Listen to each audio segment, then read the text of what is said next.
మాటలు రావు. మాటలు రావు.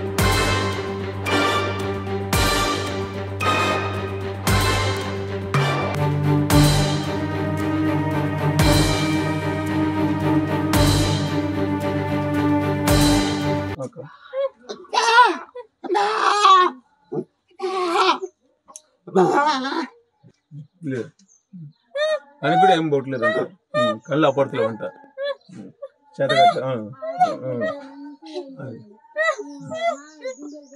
వీళ్ళ పరిస్థితి ఇది. కాబట్టి ప్రభుత్వం నుంచి ఆ పెన్షన్ వచ్చి ఒకటి, ఇల్లు పరిస్థితిని బట్టి ఇల్లు ఒకటి మంజూరు చేయాలని కోరుకుంటున్నాం సార్. అంతే. వీళ్ళకి మాది నల్గొండ జిల్లా శాలిగౌరవ మండలం, మాది ఇట్కులపాడు విలేజ్ అండి. ఇక్కడ నేను ఇక్కడ స్థానికుడు, నా పేరు సుల్తాన్ ఎల్లే. నేను జిల్లా విద్యా కమిటీ మాజీ డైరెక్టర్ని.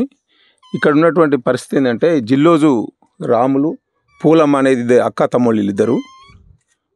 వీళ్ళకు చిన్నప్పుడే తండ్రి చనిపోవడం, తర్వాత ఒక గత 5-6 ఏళ్ల క్రితమే వాళ్ళ అమ్మ చనిపోవడం వల్ల వీళ్ళు పుట్టుకతో మూగవాళ్ళు. వీళ్ళకు ఎలాంటి జీవనాధారానికి సంబంధించినటువంటి స్థిరాస్తులు కానీ ఎలాంటి పరిస్థితులు లేవు.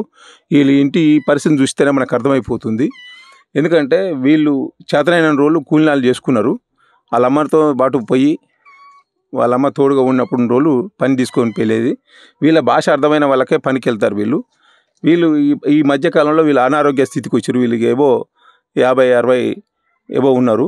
కాబట్టి అక్క 60 ఏళ్ళ పైకి ఉంది, తమ్ముడు 55 ఏళ్ళ పైకి చీలుకున్నాడు. కాబట్టి వీళ్ళకు అక్కకు ఇప్పటికే సూపు తక్కువ అయింది. వీళ్ళు పనికి పోయే పరిస్థితి లేదు. కాబట్టి వీళ్ళకు సదరం క్యాంపుకు పోవడానికి ఎంతోమంది సూచించినా కూడా ఎన్నో ప్రయత్నాలు చేశారు మా విలేజ్ వాళ్ళు. ఆ ప్రయత్నంలో ఎందుకు పోలేదంటే, వీళ్ళు అక్కడ పోతే సదరం క్యాంపులో కోసి పరీక్ష చేస్తారని చెప్పడం వల్ల, దానివల్ల భయభ్రాంతులకు గురయ్యి వీళ్ళు ఆ సదరం క్యాంపు కూడా పోకపోవడం వల్ల వీళ్ళకు పెన్షన్ రావట్లేదు. కాబట్టి జిల్లా కలెక్టర్ గారు కానీ దానికి సంబంధిత అధికారులు కానీ వీళ్ళ మానవతా దృష్టితోని వీళ్ళ దీన పరిస్థితిని అర్థం చేసుకొని మానవతా దృష్టితోని ఆలోచించి వీళ్ళకు అధికారుల నుంచి వీళ్ళకు సదరం క్యాంప్ సర్టిఫికేట్ వచ్చి పెన్షన్ వచ్చే విధంగా వీళ్ళకు తోడ్పాటుని ఇస్తే వీళ్ళకు అంతో కొంత వెసులుబాటు అయ్యే అవకాశం ఉంటుంది, జీవనం గడిచే పరిస్థితి ఉంటుంది. ఇంకోటి అంటే ఉండటానికి ఇల్లు లేదు ప్రస్తుతం. ఎందుకంటే ఇది వర్షం వస్తే తెల్లవాళ్ళు కూర్చోవాలి వాళ్ళు. ఇక్కడ ఈ ఇంటి పరిసరాలను బట్టి చూస్తే వీళ్ళకి నిరంతరం ఎప్పుడు ఏదో రకమైనటువంటి జ్వరము, ఏదో అటువంటి ఇబ్బందులు ఎదురవుతూ ఉన్నాయి. వీళ్ళకు సూపుగా తగ్గించి ఏం జరుగుతుందనేది కూడా వీళ్ళకి అర్థం కావట్లేదు. కాబట్టి వీళ్ళకు ఆరోగ్యపరంగా కానీ వీళ్ళని ఆదుకోవాలని, ఇంకోటి ఏంటంటే ఉండడానికి ఇల్లు, ఏదో రకంగా ఇల్లు వచ్చే విధంగా సహకరించాలి. ఇంకోటి ఏంటంటే వీళ్ళకు పెన్షన్ వచ్చే విధంగా ముఖ్యంగా వీళ్ళు ప్రభుత్వ అధికారులు కానీ కొంచెం స్పందించి న్యాయం చేయాలని కోరుకుంటున్నాను. ఎందుకంటే వీళ్ళ పరిస్థితి ఏంటంటే వీళ్ళు ఎక్కడ పోయే పరిస్థితి లేదు. వీళ్ళ భాష అర్థమైన వాళ్ళకే పనికి పోతారు. ఇప్పుడు ఆ పనికి పోయే పరిస్థితి కూడా లేదు. కాబట్టి దీన్ని అర్థం చేసుకుంటారని సవ్యంగా మనం చేసుకుంటున్నాను అధికారులని. నీ పేరేం పేరు? నా పేరు సత్తయ్య అండి, జిల్లా సత్తయ్య. వాళ్ళు ఏమవుతారు నీకు? అక్క తమ్ముడు. ఏంటి వాళ్ళ పరిస్థితి ఏంటి ఇప్పుడు? వాళ్ళ పరిస్థితి అండి, మా నాయన తల్లి చిన్నప్పుడే చచ్చిపోయారు. అలా కాదుకుంటే కొవ్వలేరు. దాని గురించి మేము మాట్లాడుతున్నాం. ఏదన్నా మీరు సాయం చేయాలి మాకు. పెన్షన్ వస్తున్నదా?